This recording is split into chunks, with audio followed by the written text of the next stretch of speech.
All right, let's now bring in Breitbart's politics editor, Emma Jo Morris. Emma Jo, thanks for joining us on the program here. And I want to talk about what is happening with the politics of the border. According to a new poll, only 20% of Americans believe that Biden has any control over the U.S. border. And meanwhile, new numbers have come out saying that 51% of Americans, 42% of Democrats even, now support mass deportations.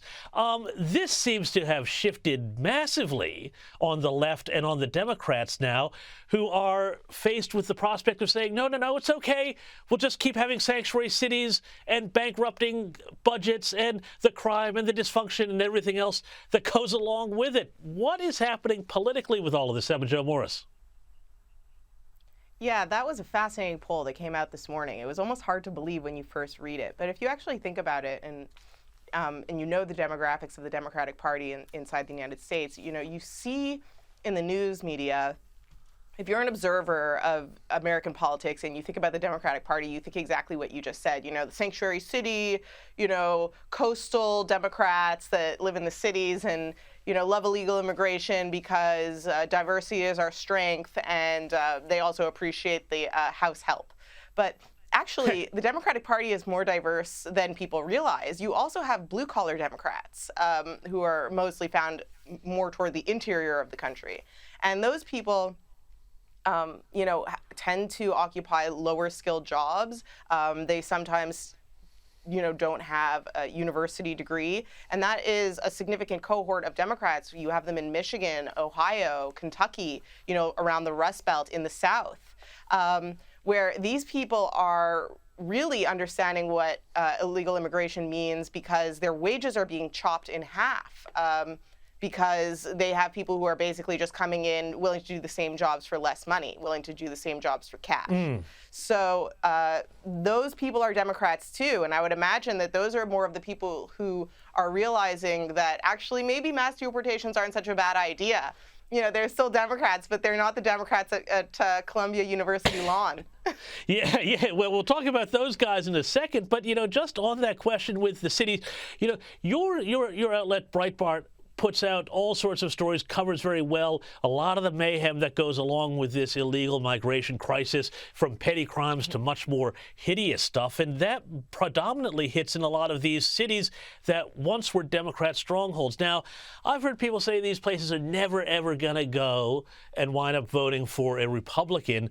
But is there a chance that some of these cities may start to lose their Democrat tinge in the face of what's being done to them by the White House? Let's think. Listen, I don't like to put money down, but I would also say never, because what you're seeing in these cities too, go to the Upper West Side, let's say, where all the I'm with her voters are, and you'll see that public schools are being shut down to house migrants. You'll see that pharmacies are closing because, like you said, petty theft. Of people who are just basically coming here with nothing in their pocket and desperate. You're seeing hotels in Midtown that are overrun, that have basically turned into homeless shelters for illegal migrants.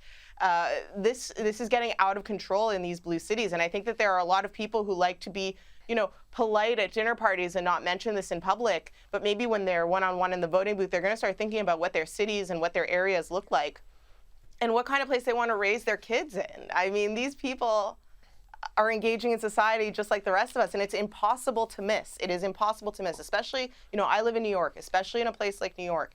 You cannot walk 5 steps without seeing the ramifications of this. In the meantime, too, Trump is stuck here, right, because he is in this very serious case he's in that has to take up campaign time because it's so serious and pressing. Yes. He is going around campaigning, and he's campaigning in Harlem, and he's campaigning in the outer boroughs, and he's campaigning on construction sites. And I'm hearing that he is going to be campaigning at Madison Square Garden. So wow. While this is all going on, while people are experiencing the utter destruction of their cities, of their blue cities, of their tolerant cities, Trump is here, and he's delivering his message, and who knows, it could be resonating.